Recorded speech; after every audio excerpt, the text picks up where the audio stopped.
Hey everyone, welcome back to the channel. In today's video, I'm going to show you how to post anonymously on Facebook group. So it's really simple and easy. So for this, first of all, you have to do is open our Facebook application and go to the page of or the group you want to post anonymously. So from here, I'm already in the group.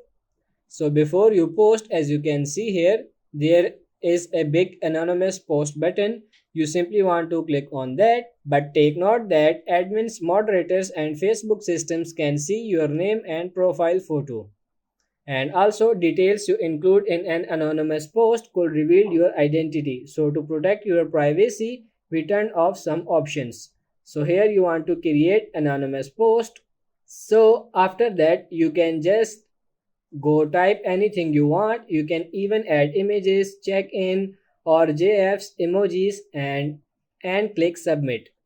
But if you are asking why does the admin can still see your identity even though you posted anonymously, it's because the admin has set a settings on his page or group that he can still see your identity even if you post anonymously. So that's pretty much it for this video. I hope this video was helpful. If it is, like it and subscribe to the channel. Thank you.